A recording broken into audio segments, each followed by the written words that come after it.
I have this really bad habit of not hitting record, dude. Wow. Anyways, take two, I guess. Hey guys, and welcome back to my channel. I'm Boop, like the sound effect. Boop! Today I wanted to go over 5 of my favorite albums that released over the summer. Before getting into that list though, I do have 5 honorable mentions. These are albums that I don't have as much to say about as the 5 that I want to highlight most, but I do have some that I want to bring to people's attention and kind of maybe introduce you to something new. For the honorable mentions, I'll just be hitting a few talking points and highlighting one song that I would like to recommend from the album. The first album is the debut from Not Enough Space called Weaponize Your Rage. This band is the band that introduced me to what's called moancore. I don't know if it was a thing before they did it, but on their song Primitive, which is the song I would recommend you check out from this album, they have a breakdown in which one of the vocalists does a moan. It goes pretty hard. It's fun. It's an easy listen. It's more on the heavy side when it comes to this album, but it's easily my favorite song. This is a band I recommend keeping an eye on because I can definitely see them being a headliner on one of their own tours very, very soon. I'm going to be seeing them at Warped Tour and I'll eagerly be wearing my shirt and supporting them. It makes a strong first impression and it does start to sound a little samey, so I can't wait to see how the band develops their sound and pushes their music forward. It's a very strong debut and I highly recommend you check it out. There's some pop punkish songs, there's some metalcore songs, there's really something for everybody on this. I know the pop punk stuff, I saw comments on their posts about it, comparing them to Paramore. You know what that's about. It's just some misogynist bullshit about seeing female vocalists and comparing every one of them to Paramore. Next up we have Tyler the Creator's Don't Tap the Glass, and I actually talked about this 2 videos ago. It was a surprise, almost shadow dropped dancey album. This one you don't feel the runtime at all. It's over before you know it. It's a very short listen, but even if it were longer, it just is so smooth. It's just one of Tyler's best albums in my opinion. It's not as dense, it's easy to digest. It's the perfect album for a summer drop, especially coming off Chromacopia, which was easily his most vulnerable work. And the fact that he recorded this while on the Chromacopia tour in like his tour bus after shows, he just doesn't stop working. I know he's talked about taking a little break after this, which would make sense considering 2 albums in about a year, including a tour.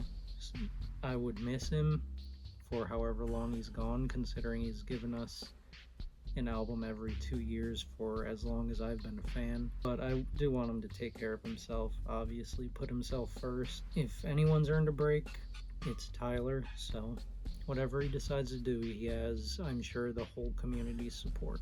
I just love the passion he puts into his music, and it oozes through in every single release he does, whether it's a Lucy or an album. It just drips with care and charisma. The song I would recommend on this is Sucka Free. It's my favorite. It'll be on my playlist going forward for who knows how long. It's a great time. That's the best way to put it. I wish I could have went to one of those listening parties where everyone was just dancing, whether they could or not, just not caring. I'm kind of jealous that we don't get to experience just a carefree dance environment where no one's recording you if you're making a fool of yourself.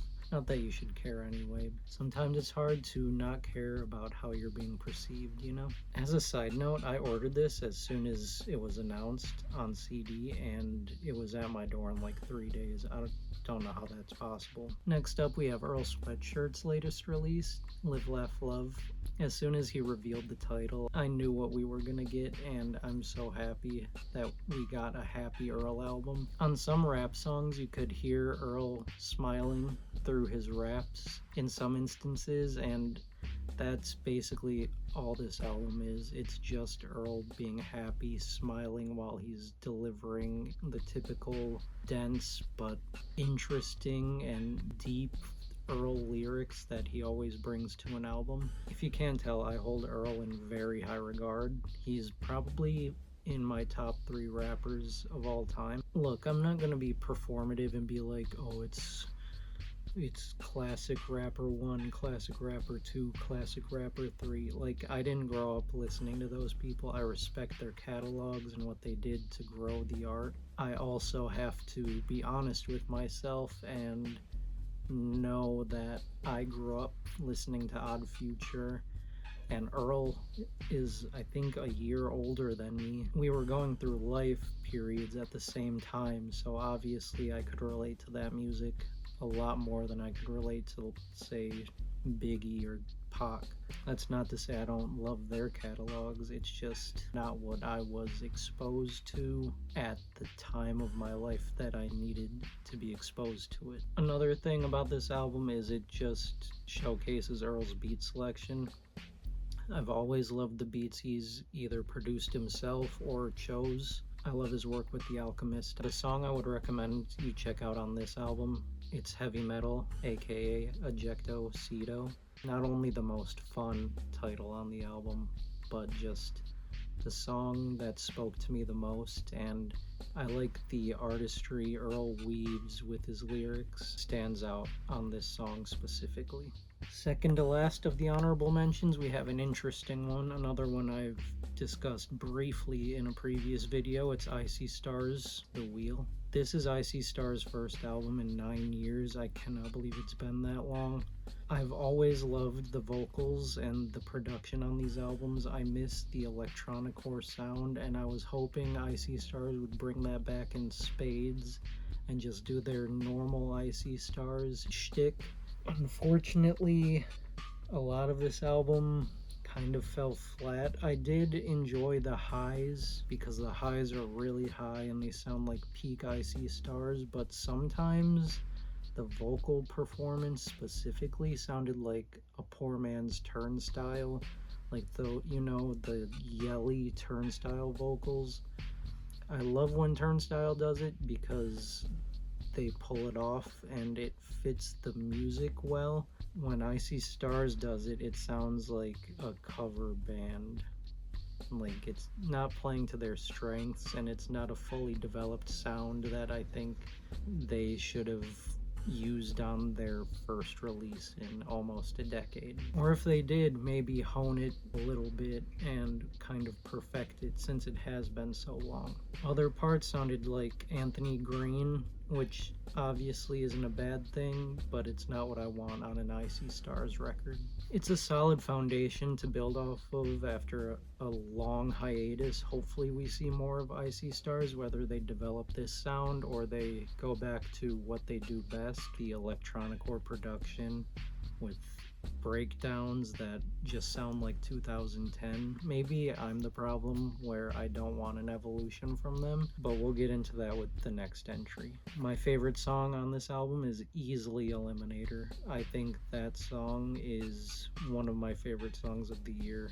Definitely check that one out. Lastly, for the honorable mentions, we have Gallows by Bless the Fall. This is another band that returned after about 7 years, I believe. 2018 was their last release. That one I wasn't a huge fan of, but I saved this album purposefully to talk about after the Icy Stars album, because to me this sounds like quintessential Bless the Fall. Sounds like they picked up right where they left off. In my eyes, this is the way to come back after a hiatus. You reintroduce yourself and your sound and what you've perfected over the course of the years of being a band. Then that's when you build off of that and introduce like the Anthony Green-esque vocals or the Turnstile yelling passages. To me, you don't want to come off inauthentic when coming back from a hiatus and sound like trend biters.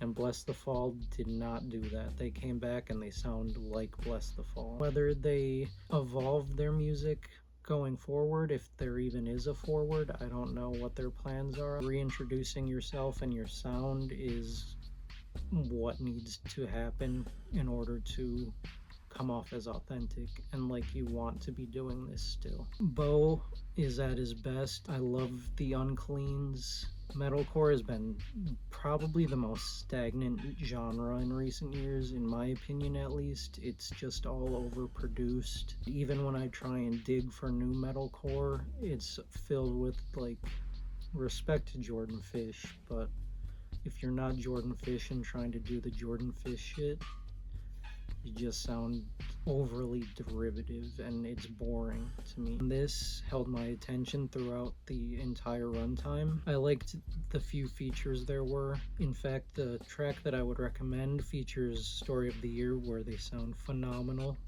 It's Fell So Hard, Felt So Right. Give that a listen and let me know what you think. This album was nostalgic, but also a breath of fresh air, which was interesting. I hope there's more Bless the Fall. I'm also seeing them at Warped Tour soon, and I've never seen them before. They've been one of my favorite bands since I was a teenager. I can't speak enough to how happy I am that I finally get to see them. Now we get to my number 5 favorite album of the summer. It's Breach by 21 Pilots, another one that came out towards the very, very end of summer. The people who know me know that I'm an unabashed 21 Pilots fan. People consider them a guilty pleasure. I consider them a pleasure. Anyway, I liked Clancy.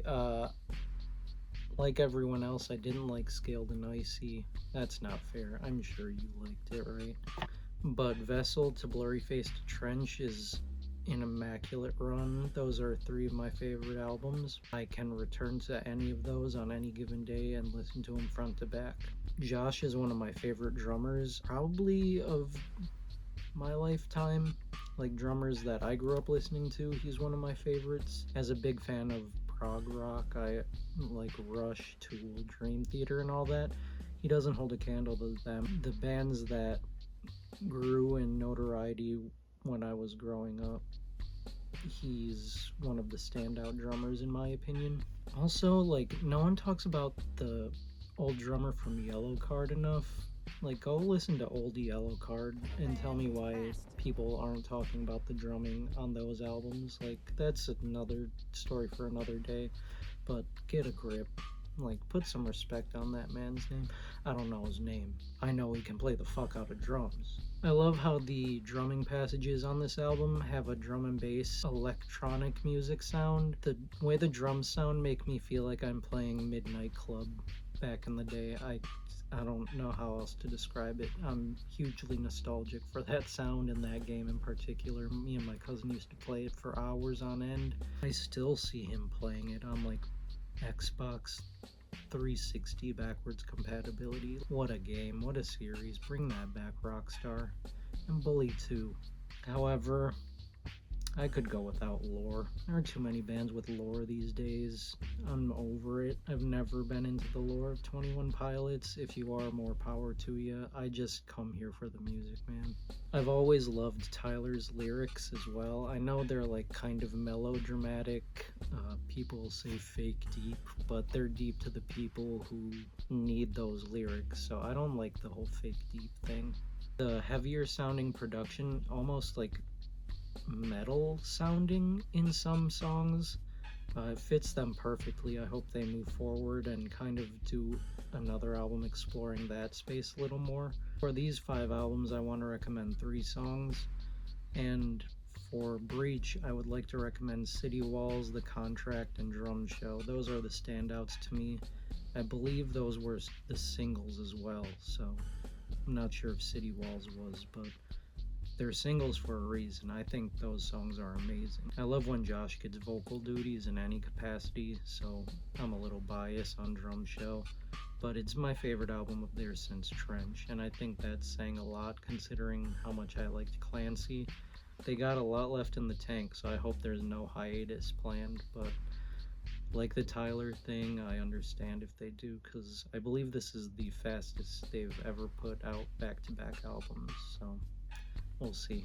My 4th favorite album of the summer is Hyper Youth by Joey Valence and Bray. No Hands was one of my favorite releases of last year. I had never heard of them until I saw the Fantano review, which was a guest review, I believe. Gave them a listen and couldn't stop listening to them. Listened to their whole back catalog and just loved it so much. The vibes they bring, the personality, the charisma just oozes from their music, both the lyrical side and the production side. They're just unabashedly themselves, and I love when a musician just gets on the mic and tells you who they are. Whether that be describing themselves with the introspective lyrics or the more jokey lyrics, they cut each other so perfectly. The balance, the push and pull of the two, it makes me feel like I'm getting to know them without being like force-fed exposition, if that makes sense.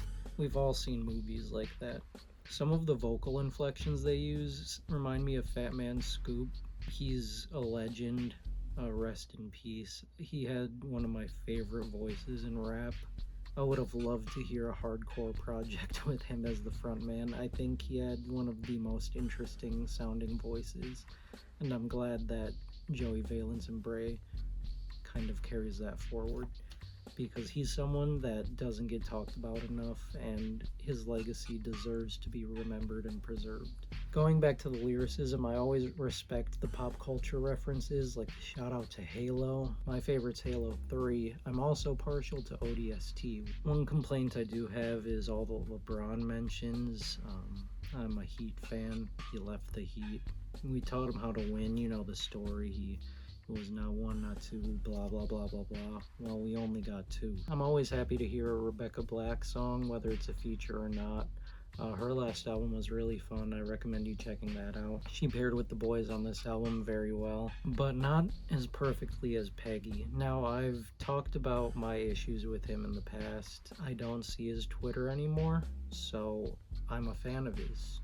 It's as simple as that. He rapped his ass off.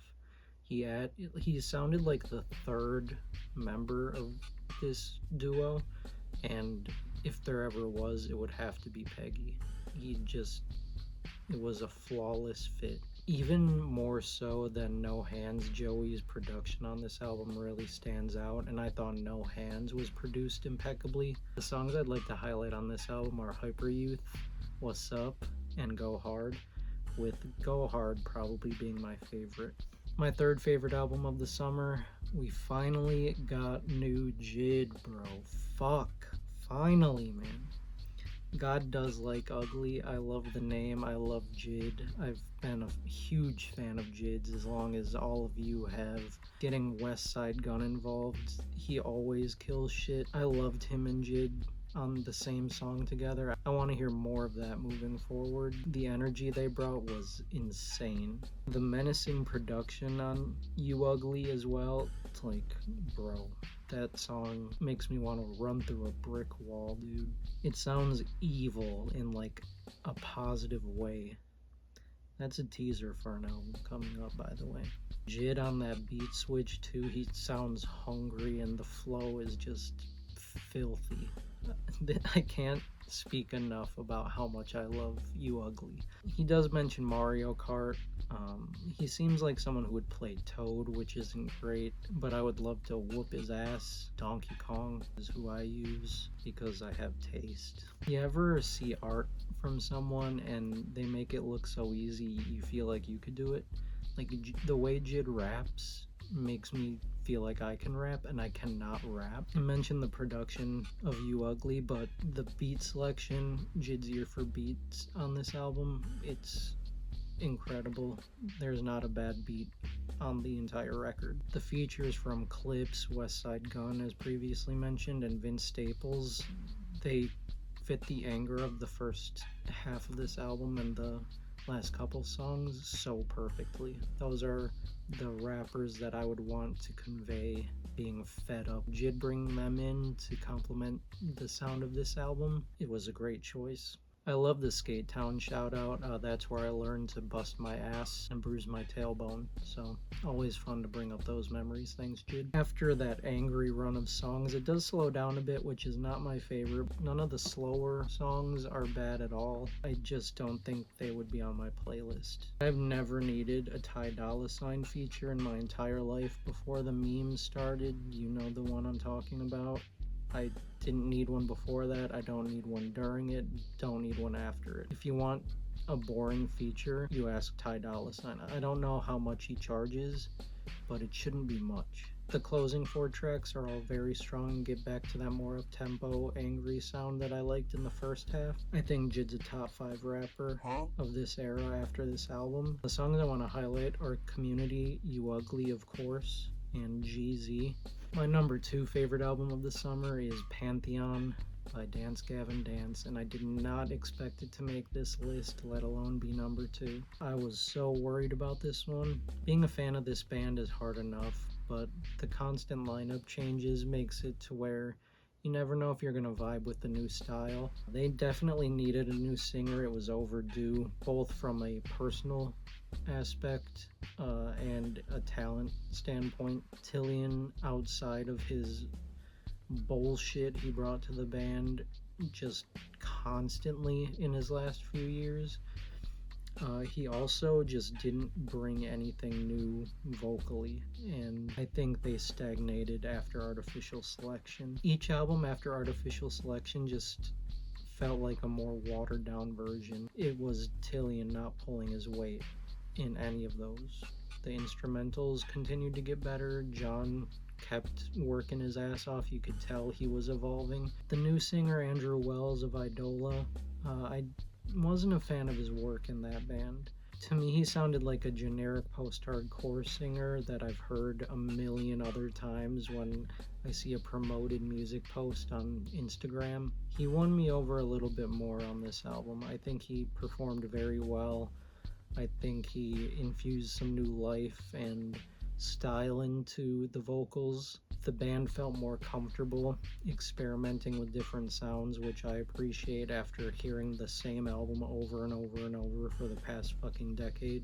And I like the fact that he didn't really want the lead job and he kind of defers to John being the lead singer. Interestingly enough, after the first couple singles, Speed Demon and All the Way Down, I was out on this era. I wrote the band off, probably feeling some type of way about the bullshit that always surrounds them and the problematic nature of every singer outside of Kurt. It probably wasn't fair to do that. Considering Andrew hasn't brought that same light to the band, at some point you just get fed up with the whole thing. What did get me back in to being hyped for the album was the George Clinton feature. When I saw that, I knew I had to listen to it. I put off listening to all the other singles after the initial 2 and just let my hype build. I saw the leaked track list. I wish the Johnny Craig feature was real. Maybe we'll get something in the future. I'm very happy to see how he's doing these days from a physical standpoint. I hope he continues on that trajectory because I think he's probably my favorite vocalist of this era. Going in with lower expectations probably helped, but this album sounds fresh, and I can't say that about the last 3, so I was very happy to, at the very least, have some new sounds coming from the band. And you could tell they had fun making it. The new sounds they experimented with, the trap-inspired vocals, they sounded kind of ragey. I'm not normally into rage music, but it was good to hear the band taking risks again, because the only way forward is through, and if you're not gonna try and evolve, then why even continue with the band, you know? Outside of the rage vocals, just more rapping in general and the like quirky sounding spoken word areas, they weren't my favorite, but they served a purpose and I respected that direction. Of course, Matt goes insane on the drums. He always does. Another drummer we don't talk about enough. Listen to any one of his songs and tell me he's not a top 5 drummer doing it right now. I would love to hear him collaborate more with outside artists and lend his ear to them. Will and Sergio play their asses off, complementing each other perfectly. Like I said, Andrew is definitely growing on me, and the standout, like always, is John. He is at his peak on this album. I don't know what he does after this, but this will be hard to top, but I will never doubt him growing as a vocalist. This is the first time in a long time I've been excited to be a Dance Gavin Dance fan. The fandom makes it hard, but we persevere, baby. The songs I want to highlight off this one are The Stickler, Yikes, and Space Cow Initiation Ritual. Finally, my #1 album of the summer. You probably guessed it. I know you've been waiting with bated breath, so let me quell that anxiety. It's Let God Sort 'Em Out by Clips. I'll just start out by getting the one negative out of the way. I hate the cover art. The album, though, is perfect. This is culturally inappropriate. Similar to Bless the Fallen, I See Stars, Clips have been away for a while, but they are back like they never left. They did not skip a beat. This album, front to back, listen to all of it, really. It's gonna be hard to pick 3 songs, but I'll do it. I'll be brave. I did purchase the physical CD for this album, which unfortunately my version did not come with the Tyler feature on POV, but his verse, I would say it's better than Kendrick's. Although both are amazing, I think Tyler just raps his ass off the entire time. Pharrell and Clips, similar to what Peggy brings to Joey Valence and Bray, Pharrell should be considered for the 3rd member because the way his production fits Pusha in particular, it's flawless. I love any time they make music together. Hopefully we don't have to wait as long for future Clips projects if we get any at all. It would be a shame if we didn't get another album, but this would be the perfect send-off because it's just such a strong finish to what would be their very strong career together. Pusha T and Malice take no prisoners on this album. It's like they're sending a plague out of one hand and locusts out of another and just barring up everybody in sight.